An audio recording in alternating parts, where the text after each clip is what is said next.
सोमवार के दिन तू मेरे मंदिर के दरवाजे पर चौखट पर बैठ जाना, और दूसरा प्रतिदिन शाम के समय पर तू बेलपत्री के पेड़ के नीचे बैठ जाना।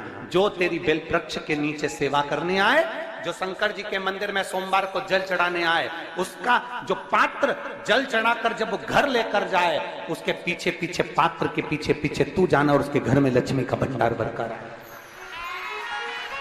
लक्ष्मी बेलपत्र के वृक्ष के नीचे तू विराजमान हो जा। उस बेलपत्र के वृक्ष के नीचे जो बुआरी लगाए, सेवा करे, चाकरी करे, एक बेटी को जैसे बड़ा करते हैं वैसे बेलपत्री के वृक्ष को जो बड़ा करे, बेलपत्री के वृक्ष का जो पालन करे, पोषण करे, उसकी संभाल करे, उस बेलपत्री के वृक्ष को जैसे जैसे वो उन्नति करे, वैसे वैसे उसके घर में समृद्धि बढ़ते जाए। उस जिसका खुद का मकान नहीं हो, खुद का मकान नहीं हो, किराए के मकान में रहते रहते जिंदगी बीत रही हो, खुद का नहीं, और बहुत दुख का जीवन चल रहा हो, बहुत कष्ट का जीवन, बहुत अपना खुद का कोई मकान नहीं, मान लो प्लाट है पर मकान बन नहीं रहा, या कोई प्रॉपर्टी अपनी नहीं बन रही, तो हम इस व्यासपीठ से कहना चाहेंगे कि एक प्रयोग अवश्य करिएगा, एक प्रयोग अवश्य। अपने आसपास के 5-6 बेलपत्र के वृक्ष देख लीजिए। अपने आसपास के नजदीक के 5-6 बेलपत्र के बड़े बड़े वृक्ष देख लो, या छोटे वृक्ष देख लो। उन 5-6 वृक्ष को धीरे धीरे उनकी सेवा करना प्रारंभ करो, उन वृक्षों को बड़ा करना प्रारंभ करो, उन वृक्ष के नीचे सफाई करना प्रारंभ करो, उन वृक्ष को जल देना प्रारंभ करो, उन वृक्ष को आप खाद देना प्रारंभ करो, उन वृक्ष की सेवा संभाल करना प्रारंभ कर दो, उस वृक्ष के नीचे बुआरी काटना प्रारंभ कर दो, झाड़ू लगाना प्रारंभ कर दो, उस वृक्ष के नीचे सफाई करना प्रारंभ कर दो। उस बेलपत्री के 5-6-7 वृक्ष को आप गोद ले लो। गोद लेना मतलब मैं इसकी सेवा करूंगा, मैं इसमें जल दूंगा, मैं इसके खाद दूंगा, मैं इसकी सेवा करूंगा, कुछ मत करो, बस केवल इस शरीर से उस बेलपत्र के वृक्ष की सेवा करना रोज प्रारंभ कर दो। 6 महीना इंतजार करना और 6 महीना लगातार सेवा करना, 7वां महीना आपका और हमारा, और बताना कि भोलेनाथ ने प्रॉपर्टी दिलाई कि नहीं दिलाई और आगे बढ़ा है।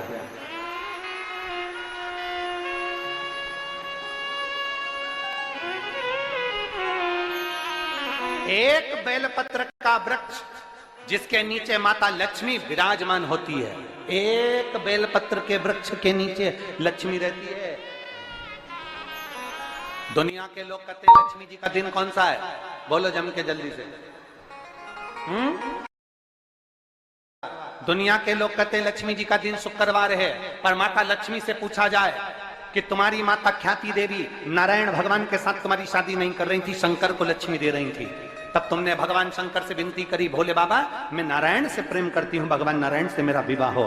तो माता ख्याति देवी से शंकर भगवान ने विनय कर कर कहा कि लक्ष्मी जी का विवाह नारायण के साथ कर दिया जाए। भगवान नारायण के साथ जब लक्ष्मी जी का विवाह हो गया, तब लक्ष्मी जी हाथ जोड़कर बोलती हैं, बाबा मेरा विवाह नारायण के साथ हो गया, पर मैं आपके चरणों की सेवा करना चाहती हूँ, बाबा आप कृपा करिए कि मैं क्या करूं आपके लिए। शंकर भगवान कहते हैं लक्ष्मी बस 2 चीजें कर दे, एक सोमवार के दिन तू मेरे मंदिर के दरवाजे पर चौखट पर बैठ जाना, और दूसरा प्रतिदिन शाम के समय पर तू बेलपत्री के पेड़ के नीचे बैठ जाना। जो तेरी बेल वृक्ष के नीचे सेवा करने आए, जो शंकर जी के मंदिर में सोमवार को जल चढ़ाने आए, उसका जो पात्र जल चढ़ाकर जब वो घर लेकर जाए, उसके पीछे पीछे, पात्र के पीछे पीछे तू जाना और उसके घर में लक्ष्मी का भंडार भरकर आए। लक्ष्मी बेलपत्र के वृक्ष के नीचे तू विराजमान हो जा। उस बेलपत्र के वृक्ष के नीचे जो बुआरी लगाए, सेवा करे, चाकरी करे, एक बेटी को जैसे बड़ा करते हैं वैसे बेलपत्री के वृक्ष को जो बड़ा करे, बेलपत्री के वृक्ष का जो पालन करे, पोषण करे, उसकी संभाल करे, उस बेलपत्री के वृक्ष को जैसे जैसे वो उन्नति करे, वैसे वैसे उसके घर में समृद्धि बढ़ते जाए, उसके घर में वैभव बढ़ते जाए। ये शंकर भगवान माता लक्ष्मी से करे, भगवान शिव माता लक्ष्मी से करे। तो भस्म, अगर शिव के मंदिर में भस्म मिल जाए, शंकर पर चढ़ी हुई भस्म अगर मिल जाए तो, और अगर भस्म ना मिले ना, तो शंकर के जो शंकर भगवान का जो शिवलिंग है, शिवलिंग के आसपास में जो जलाधारी है, यहाँ अगर भस्म ना मिले तो इस जलाधारी पर अपना हाथ स्पर्श कर कर अपने तन पर उसको लगाकर जरूर आओ। भस्म एक शंकर पर चढ़ा हुआ जल, दूसरे नंबर पर है शंकर पर चढ़ी हुई भस्म। ये दो स्पर्श जरूर, स्पर्श। एक भस्म का एक बड़ा सुंदर चरित्र आता है। दूसरा, जिस भूमि पर बैठकर कथा सुनो उसकी रज को अपने मस्तक पर थोड़ा सा लगाकर अवश्य जाओ तो जीवन का एक आनंद है। और शंकर के मंदिर में जाओ तो दो चीजें अवश्य लेकर आओ। पहला, शंकर जी पे चढ़ा हुआ, जम के बोलो, जल अवश्य लेकर आओ। क्योंकि जब तुम जल लेकर आते हो, पात्र लेकर आते हो, तो मेरा महादेव लक्ष्मी जी को तुम्हारे पीछे पीछे तुम्हारे घर तक भेजते हैं। चढ़ी हुई बेलपत्र मत खाओ, लोग कहेंगे शंकर पर चढ़ा हुआ ये मत खाओ। हम इस व्यासपीठ से निवेदन करना चाहेंगे कि आप अगर दिल रखकर अपने बाबा से कहोगे ना, तो बाबा पर चढ़ा हुआ जो जल है ना, वो जल साधारण नहीं रहता। मेरा भोलेनाथ जब दुनिया को अमृत देता है तो तुमको भी अमृत दे देता है। दो चीजें कभी मत छोड़ो। अगर मंदिर में गए हो तो दो चीजें कभी मत छोड़ो। कथा में गए हो तो दो चीजें कभी मत छोड़ो। एक, कथा श्रवण करना। दूसरा, जहां कथा बैठकर सुनते हैं वहां की रज को अपने मस्तक पर लगाना। कथा सुनने के बाद आप यहां से जाओ, भले दरी बिछी है, आसन बिछा है, कारपेट बिछा है, उस पर अपना हाथ फेर कर उस रज को अपने मस्तक पर जरूर लगाओ। क्योंकि शिव पुराण में, भागवत पुराण में, स्कंद पुराण में, कुर्म पुराण में, नर्मदा पुराण में, लिंग पुराण में, नारद पुराण में, ब्रह्म वैवर्त पुराण में, जितनी भी पुराणे हैं, सब पुराणों में लिखा है कि जिस स्थान पर बैठकर हम भगवान की कथा को सुनते हैं, उनको याद करते हैं, जितनी देर हम उनको याद करते हैं उतनी देर वो परमात्मा उस स्थान पर बैठा हुआ रहता है। हाथ रखकर बोलना, शंकर भगवान से तुम्हारा रिश्ता कौन सा? शिव जी से आपका कौन सा रिश्ता?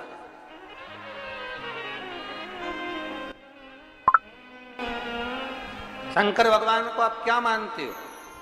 हमने आपको एक संबंध बताया था कि सीहोर कुबेरेश्वर धाम आपका मायका है, तो हम आपके भाई हैं, तो शंकर भगवान आपके पिता हैं, आपके बाप हैं, आपका बाबा है, आपका दादा है।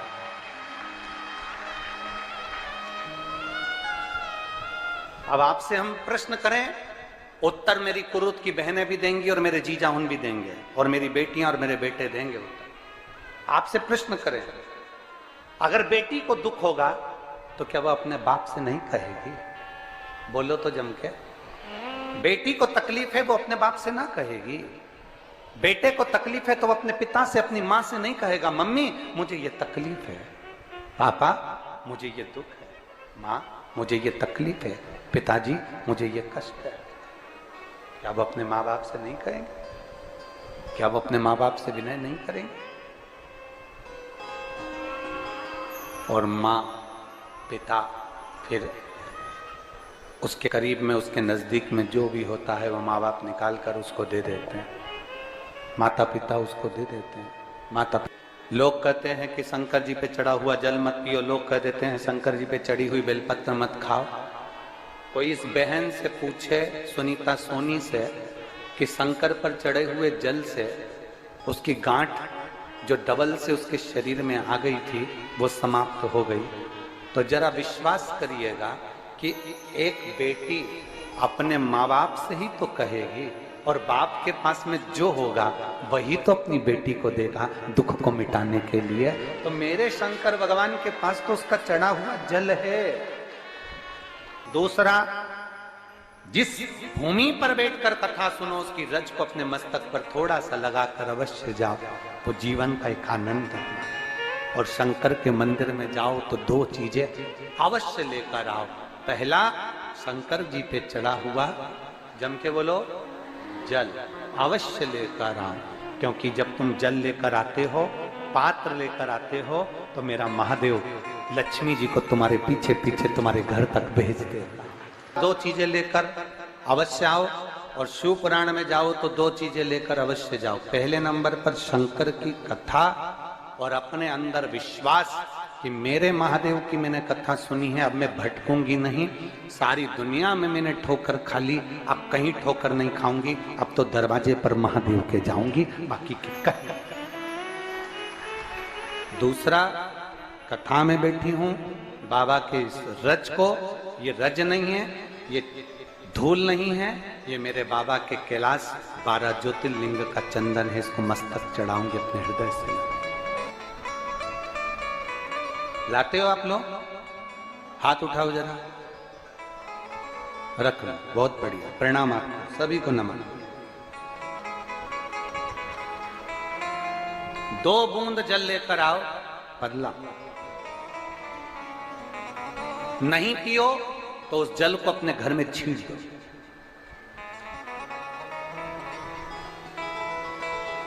नहीं पी सकते, उस जल को छींट दो। सारे घर के लोग नहीं पी रहे, उस जल को मटके में डाल दो, हंडे में डाल दो। 2 बूंद जल हंडे में डाला, सब पी गई। आपको अलग अलग किसी को देने की जरूरत नहीं पड़ी, किसी को नहीं। हंडे में डाल दो, मटके में डाल दो, सब उस पानी को पीना रात।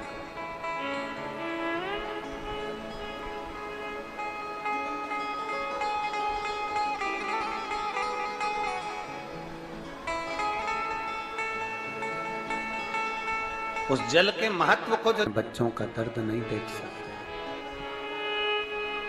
जब माता पिता अपने बच्चों का दर्द नहीं देख सकते तो देव अधिदेव महादेव तुम्हारा दर्द कैसे देखेंगे? वो भी तो काटेंगे तुमको, वो भी तो कष्ट मिटाएंगे। 2 चीजें कथा में जाकर ले। एक, जहां जगह मिल जाए वहां बैठकर कथा सुनो। धूप लगे, पंडालों की इतनी व्यवस्था नहीं हो पाती है, पंडाल लगाने वाले, टेंट लगाने वाले टेंट लगा लगा के थक जाते हैं, तो अपने साथ एक छाता लेकर चलो। 2 पानी की जम के बोलो जरा, बोतल, बिछाने की दरी अपने साथ लेकर चलो। लोगों ने उमा महेश की कथा अपने जीवन में धारण करी कि नहीं करी वो हमको नहीं स्मरण है, पर एक बात का स्मरण करिएगा, ये जो कथा चल रही है ये गौरी शंकर चल रही है। इसके बाद में जो अमलेश्वर में कथा है वो कौन सी है? समर्पण शिव महापुराण कथा।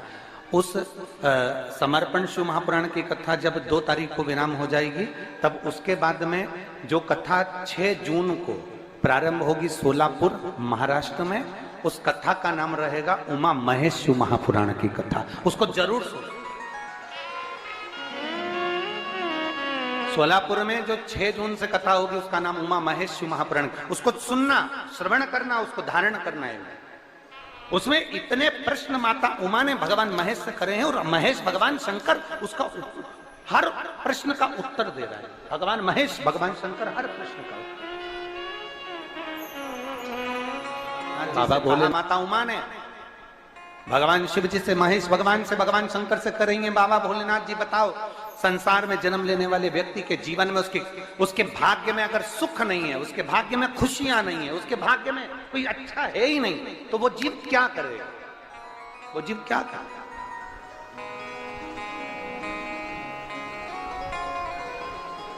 भगवान शंकर कह रहे हैं, पार्वती, संसार में जन्म लेने वाला मनुष्य अगर उसके भाग्य में सुख नहीं, उसके भाग्य में अगर खुशियां नहीं है, उसके भाग्य में अगर सुख नहीं है, उसके भाग्य में अगर अच्छा नहीं है, पत्रिका दिखा ली सुख नहीं है, कार्य कर कर देख लिया सुख नहीं है, तकलीफ उसकी जिंदगी में चल ही चल रही है, तो भगवान शंकर कहते हैं, भगवान महेश कहते हैं, उमा, उस मनुष्य को दूसरे का अच्छा करना प्रारंभ कर देना चाहिए, तो उसकी अच्छाई अपने आप सामने आना प्रारंभ